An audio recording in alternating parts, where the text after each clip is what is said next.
Hi, my name is Mark Alba. I am Chief Product Officer at Anomali.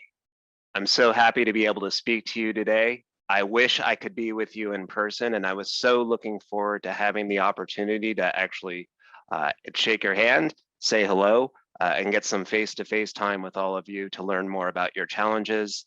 Unfortunately, I was not able to make it last minute, but I still want to share with you our learnings around extended detection and response and how we use extended detection response and specifically our attacker profiling capability to stop not just an attack, but the attacker and their campaigns.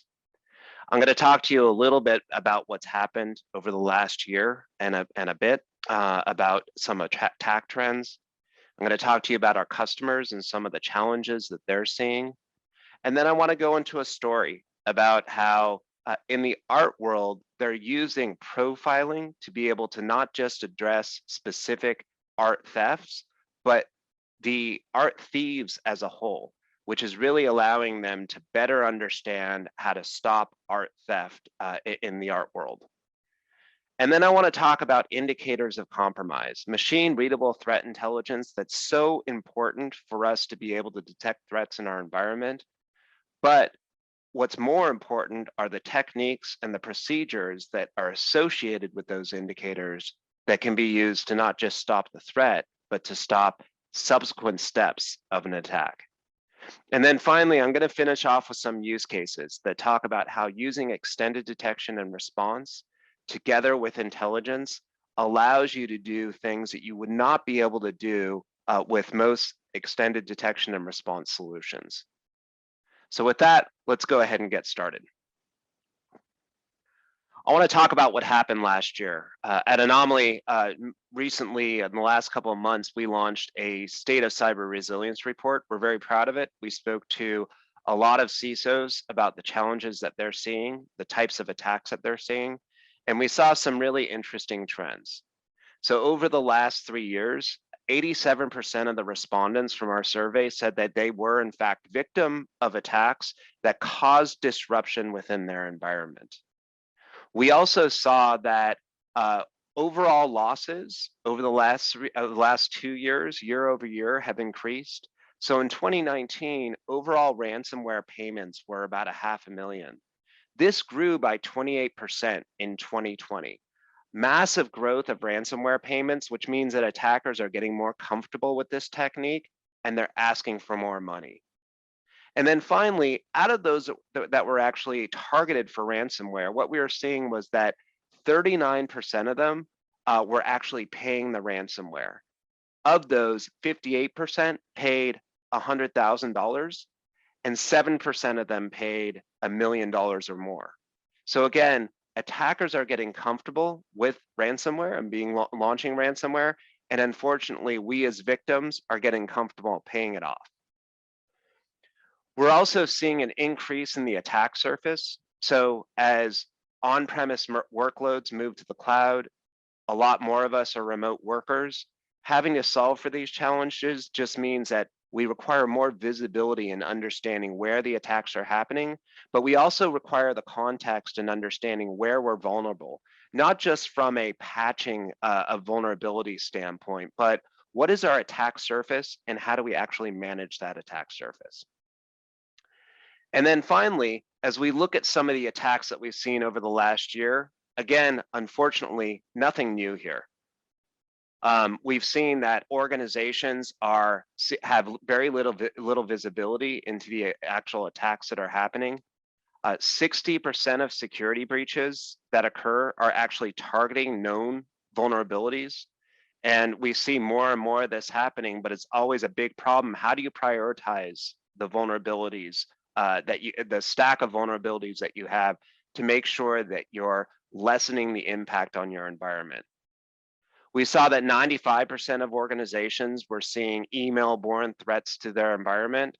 And then finally, only 41% of organizations felt that they're making effective use of their intelligence as part of their overall security organization to be able to detect and respond to threats. What we also saw were that attacks last year were really impacting an already stretched society.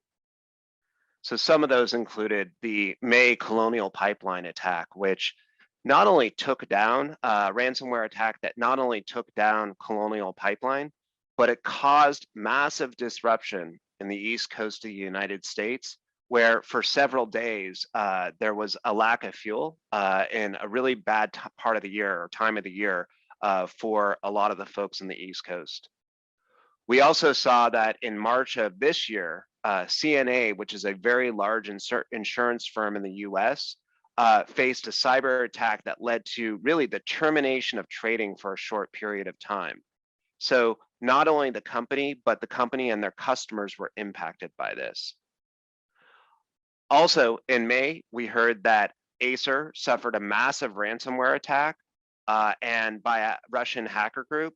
The same hackers who attacked the London Foreign Exchange from Travelex in 2020, the hackers here demanded a ransom of over $50 million from Acer. So again, increasing numbers.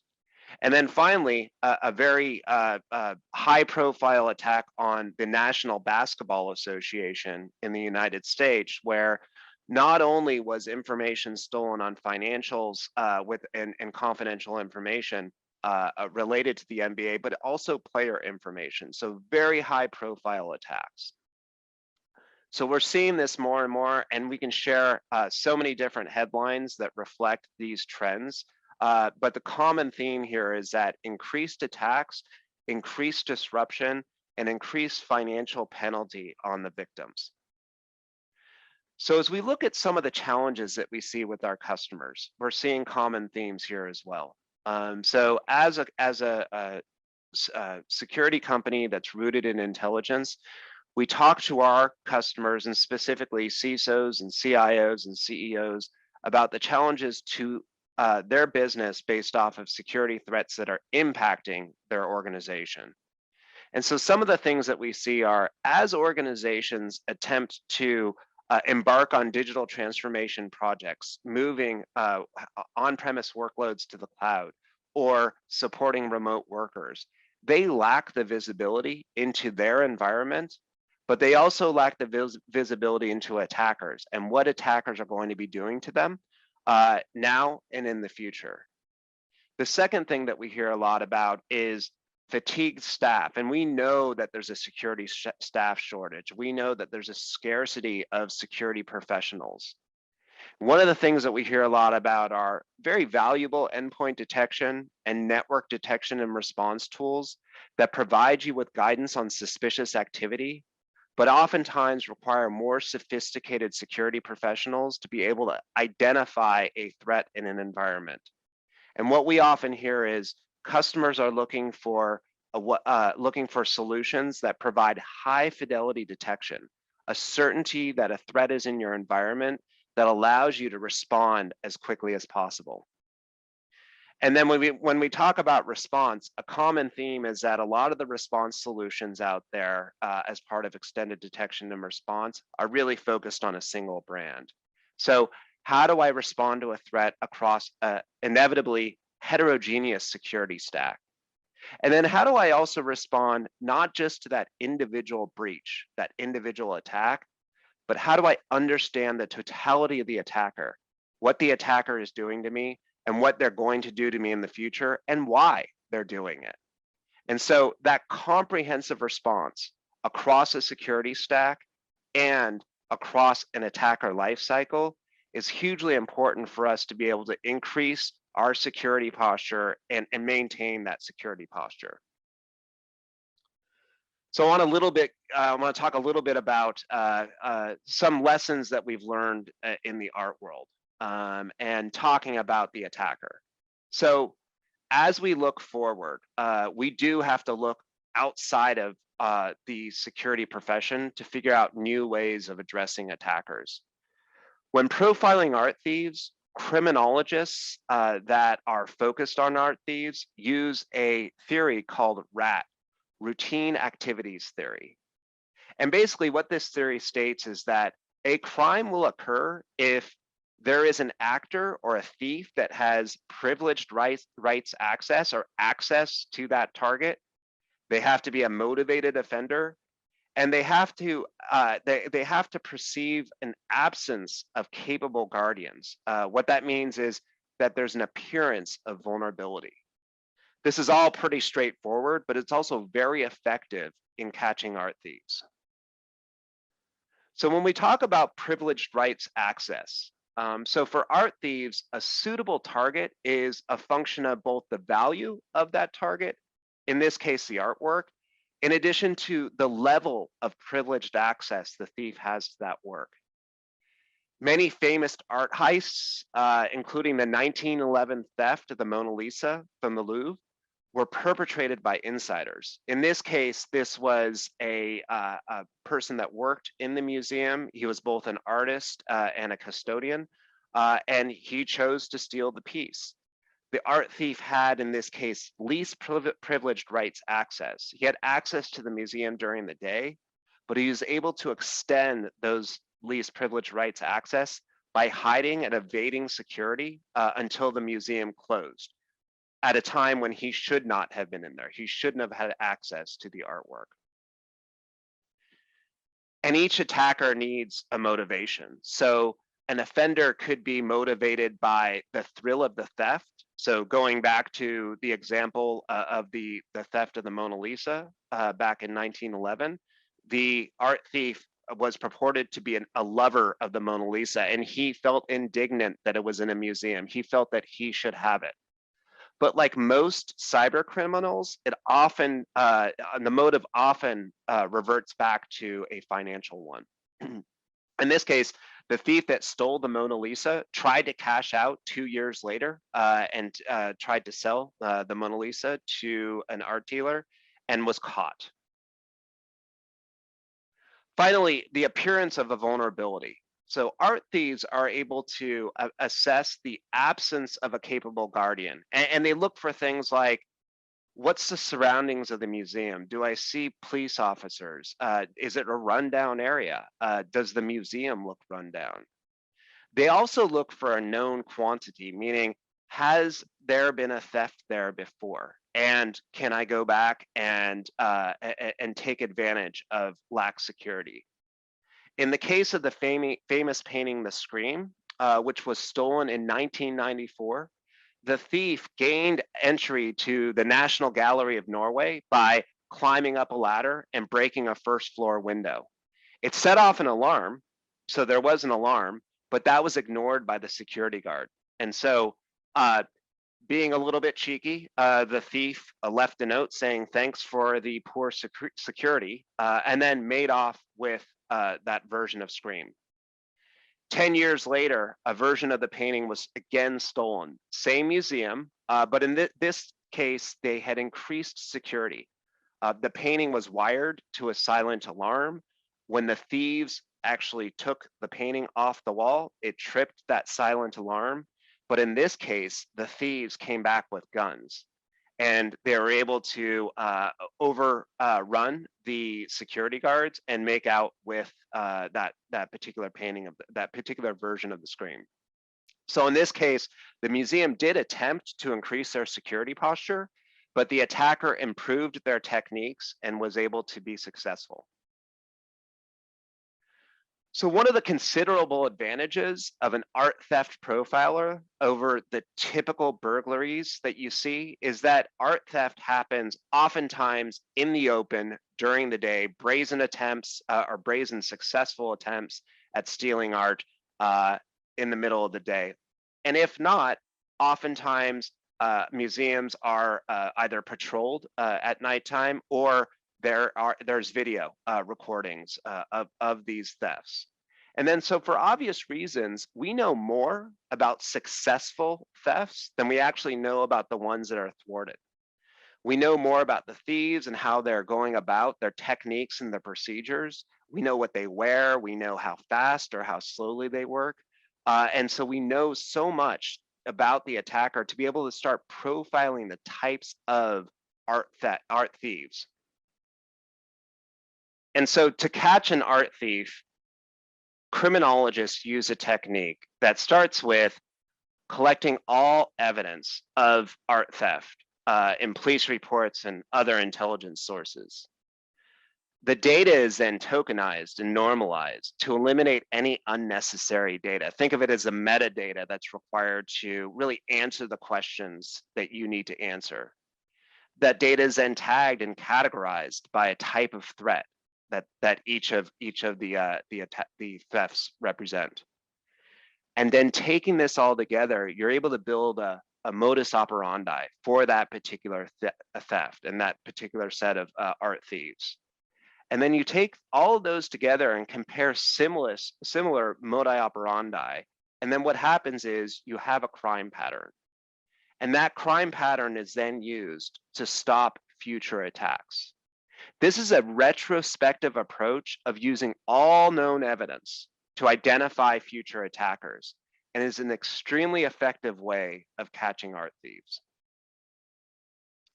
A similar effort is underway to leverage this similar type of retrospective approach to improve the efficacy of cybersecurity. In this case, the evidence are indicators of compromise. As we all know, IOCs are very effective retrospective tools that allow you to determine if a network was compromised by a known attack. But we also know that this implementation assumes a breach has already occurred. So as such, indicators are essentially a piece of evidence that in a lot of cases can expire. And what's really required here is moving from the invaluable use of indicators to triage past events, to start focusing on not just the indicators, but the tactics and techniques and procedures associated with those indicators, so that we can start building a profile of the attacker and understand the next steps of the attacker along an attack chain. So in this model, we use all available security control telemetry to pull the indicators that will provide us with the insight that we need. From the timestamp down at the bottom here, we know when the attack was detected. From the device, we know where the attack was focused. Was it coming in from email? Typically the tip of the spear of a lot of threats. And was it targeting the endpoint in other ways? From the log, we know what type of threat was launched. And then using this, we can start to define the actual crime pattern. And with a set of crime patterns, very similar to what I just described with the criminologists that look for art thieves, we can look for the tools, the techniques, and the procedures, and we can start to define the attacker. This process of mapping indicators to attacker framework gives us a well-formed relationship between the evidence, in this case, the IOCs, and the tactics, techniques, and procedures. In this example, we map out the IOCs to the techniques. A group of techniques represents a pattern. And then out of the 5 possible suspects, we're able to determine an approximate pattern, in this case, that represents APT 29. So by bridging the gap between IOCs and an attacker framework, we're able to move towards a response that's focused on the MITRE ATT&CK framework, and really focuses not just on that specific attack, that specific indicator, but the future techniques, tactics, and procedures that the attacker is going to take. There are challenges with this approach, to be sure, and we're working to solve these. So IOCs, as I said earlier, are ethereal. We need to make sure that the indicators that we're using are the relevant indicators, so they need to be constantly curated. And we also know that IOCs are not uniformly tagged and associated with techniques, and this is a challenge that we need to solve for. We know that there is variable type of quality of work across the associations, and oftentimes this results in a low confidence. Can I trust that an IOC is in fact associated with a technique and is in fact associated with an actor? These are all challenges that we as a security industry need to solve, and something that we are at Anomali are very focused on right now. How do we operationalize this approach? Well, very simple. We as defenders use frameworks like the MITRE ATT&CK framework to quickly make sense of attacks. Through solutions like an analyst augmentation tool, you can quickly recognize an association between the attacker and their techniques. Or you can use the framework itself to understand the origin of an attack, and then to look at your security coverage and map the level of security coverage against that future attack. New tools are leveraging this concept of crime patterns to take that single piece of evidence, associate it with similar pieces of evidence to actually build out that attacker pattern. In this case, we're looking for that simple indicator to move to what are the next steps of an attack and how do I protect myself from it. So let's pivot a little bit and talk about how to actually detect attacks. What's critical for what I just described around attacker profiling and attacker detection to work is for the ability for us to detect the attacks in your environment. For this, we need to focus on the concept of threat-based detection, detection of known indicators or adversaries. To juxtapose the concept of threat-based detection, we have environmental-based detection, which is hugely important. And these are things like list modeling and configuration analysis. Really important for identifying suspicious activity and anomalies that may point to a threat, but they're not useful for what we're talking about here of defining a crime pattern. So focusing on that threat-based detection, indicators, as we all know, are simply elements of information, the evidence that identifies a particular state and context of an attack. And then threat behaviors are really the consolidation and the codification of all threat tradecraft, such as the adversary methods that represent really a scalable and transposable approach for searching for malicious activity. Using indicator detection has huge benefits for the process I described earlier. So the quickest form of detection is really indicator detection, and it's very easy to create and deploy within your environment. It allows you to look for specific threat context related to the indicator, so you can draw those associations that I was talking about earlier. And it's really useful for enriching other data. How do I increase the context of that indicator by understanding what is that indicator, what are the assets that are being targeted, what's the attack surface of those assets, and then how do I take the importance of that indicator and start to prioritize on my response. And they're also highly effective for scoping an environment post-attack. So really looking across the environment and being able to pinpoint the relevant threat within that environment, and specifically from a threat hunting perspective, allowing you to know where to start in your threat hunting activities. And then extending that indicator-based detection is threat behavior detection that starts to look for those patterns. Threat behavior detection has excellent durability against changes that an adversary might make. It's portable across organizations, so it's a common language that can be used when you're collaborating on incident response. It results in very low false positive rates because we're basically using known indicators to be able to address the next steps of an attacker. And it allows for immediate transparency for analysts to be able to diagnose that specific threat, that specific alert, and then look for the expected future behavior. And it really only requires a few analytics to detect the most known malicious behavior and know where that's happening within the intrusion life cycle. And then it integrates very well with defensive playbooks and can be leveraged as part of automated playbooks as well. So attacker detection that was described earlier, together with the threat and indicator-based detection that I just described, really allows you to deliver on powerful use cases that focus on stopping the attack before it happens. So with technical indicators that are constantly being curated, and that's hugely important, they need to be curated to ensure that they are high fidelity indicators of an attack. You can quickly pinpoint the threats in your environment without having to spin up cold storage, without having to look in past logs, and you can do it very quickly.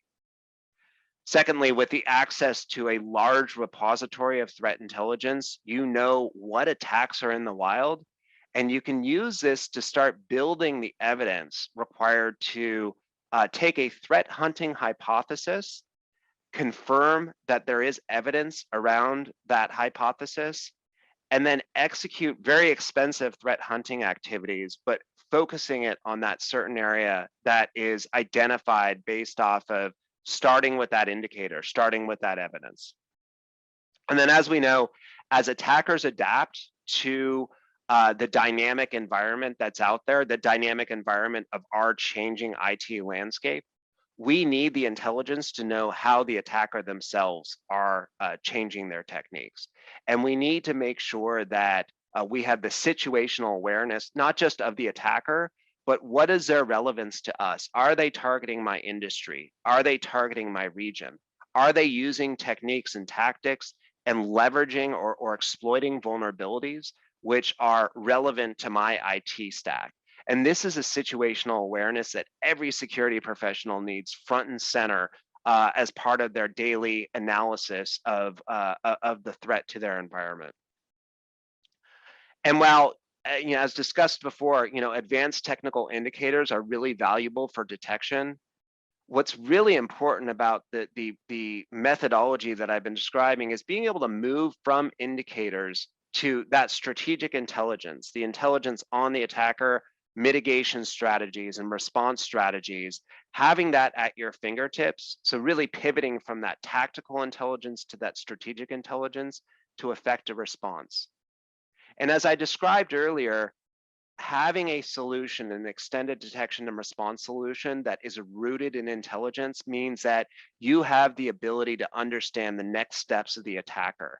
That coupled with integration into an attack framework like the MITRE ATT&CK framework allows you to understand attack patterns and move from the evidence of an attack in your environment to predicting the next attack or the next steps that that attacker is going to take. And then finally, as we talk about a response, and this really also ties into the concept of attackers always evolving, make sure that your security tuning, the tuning of your security controls is aligned with what's happening in the wild. So having an automated response that not only takes known new indicators, but also all of the associated indicators, associations with that attacker or those attack patterns, taking that and being able to push those out to your security controls in an automated fashion without having to worry about collecting all the intelligence and without having to worry about pushing it out manually. To deliver on this automation, you need a platform that is able to bring together a massive amount of data and then have the automated workflows that support both security operations as well as threat intelligence teams, with the goal of operationalizing intelligence so that it can be acted on to detect threats in your environment and to respond to those threats. At Anomali, we've innovated on the delivery of intelligence, taking raw intelligence from proprietary, commercial, and open source feeds. We normalize this and refine it through machine learning. We lower our false positives and then increase the fidelity and constantly curate the information as described before as a necessary step to be able to leverage indicators as high fidelity signals of an attack. We've built a big data correlation platform that allows us to ingest a massive amount of global intelligence as described earlier, so that you have all the information, everything that's required to detect an attacker inside, and more importantly, outside your four walls before they attack you to actually prevent that attack. We integrate across all security technologies with a simple to deploy integrator technology that updates security controls as new threats are detected on a global scale. And most importantly, we deliver as a cloud native platform with an easy to use interface that ensures that security teams can do what they need to do, which is detect a threat, be able to assess the impact of that threat on critical assets, and then prioritize the response. This architecture allows for real use cases as described earlier, but also use cases that integrate with other technologies. In this use case, we're talking about how we integrate with Azure Sentinel. And so the first thing is building and aggregating the evidence that comes from Azure Sentinel, the alerts that tell us that something is happening within your environment, and using Anomaly Match, which is our detection, our big data detection capability to identify threats within that Azure Sentinel data. Once you've identified those specific threats, you're able to understand the associated indicators, the attacker that's associated with those threats, and the other evidence of those attacks.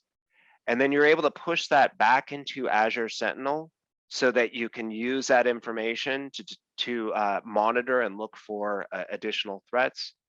In addition, you're able to push it out to Windows Defender so that you can automatically block those indicators.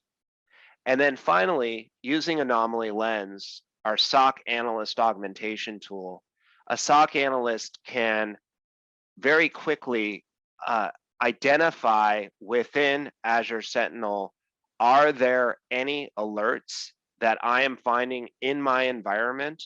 Are there any observed indicators that I'm finding in my environment?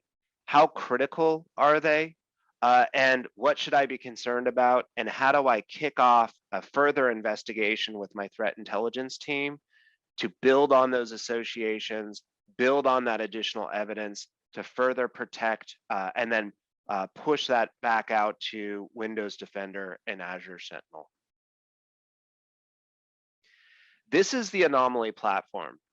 This is the platform that focuses on bringing together as much evidence as possible in the form of technical indicators, using our correlation to take those indicators and move from there to the techniques and the tactics and the procedures that threat actors would use.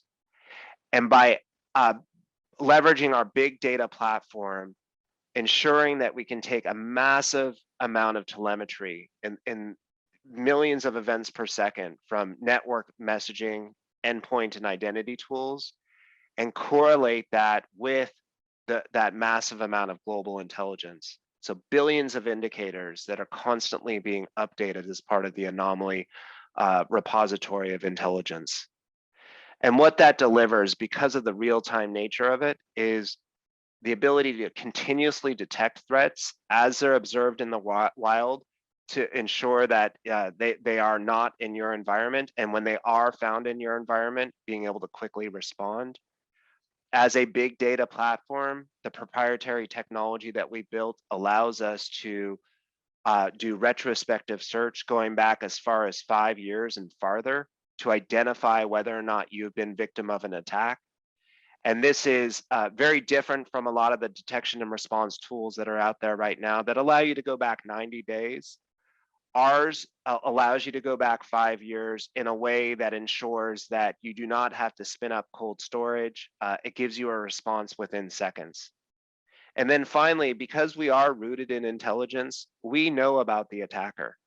The Anomaly platform allows you to move from an indicator, that evidence, as was described earlier, to the techniques, the patterns associated with an actor, to what is the attacker going to do next? What is the pattern of the attacker, and how to detect that attacker before they actually hit your organization. And then finally, as a platform, we have a lot of integrations on the intelligence side as well as on the security control side that ensures that the platform is extensible and is constantly focused on increasing the value of your other security investments through the ability to integrate directly into all of your security controls. I want to thank you very much for the opportunity to speak with you. And again, I am very sorry that I'm not able to spend time with you there in London. I was very much looking forward to having the opportunity to shake hands and have very meaningful conversations. And I look forward to the opportunity to be able to do that with you all in the future. Thank you and have a great rest of the session.